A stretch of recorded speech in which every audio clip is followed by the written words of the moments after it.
लेकिन यहीं से शुरू होता है सबसे बड़ा रहस्य, क्योंकि भारत में किसी ने उनका पार्थिव शरीर नहीं देखा। कोई अंतिम संस्कार भारत में नहीं हुआ। सिर्फ खबर आई और खबर पर विश्वास करने को कहा गया। जापान के टोक्यो स्थित रिंकोजी मंदिर में आज भी कुछ अस्थियां सुरक्षित रखी गई हैं। कहा जाता है कि वे नेताजी की हैं, पर क्या ये प्रमाण पर्याप्त है? स्वतंत्रता के बाद भारत सरकार ने कई जांच आयोग बनाए, शाहनवाज समिति, खोसला आयोग और फिर मुखर्जी आयोग। कुछ ने कहा हाँ, नेताजी की मृत्यु विमान दुर्घटना में हुई, लेकिन मुखर्जी आयोग ने संदेह जताया। उसने कहा उपलब्ध साक्ष्य निर्णायक नहीं है। फिर एक और कहानी सामने आई कि नेताजी सोवियत संघ पहुंचे थे। कुछ गुप्त दस्तावेजों में संकेत मिले, लेकिन कोई ठोस प्रमाण नहीं।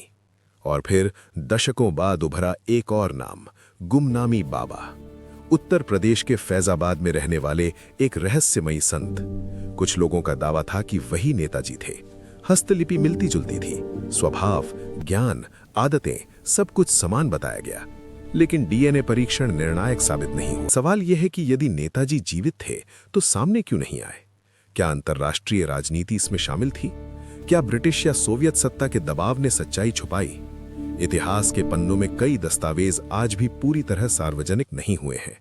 कई फाइलें वर्षों तक गोपनीय रहीं। नेताजी केवल एक व्यक्ति नहीं थे, वे एक विचार थे, एक ज्वाला, एक अदम्य साहस। उन्होंने कहा था, तुम मुझे खून दो, मैं तुम्हें आज़ादी दूंगा। और उन्होंने सच में सब कुछ दांव पर लगा दिया। आज भी जब तिरंगा लहराता है, जब आज़ाद हिंद फौज का नाम लिया जाता है, तो एक प्रश्न हवा में तैरता है, क्या नेताजी की मृत्यु एक दुर्घटना थी या इतिहास का सबसे बड़ा रहस्य?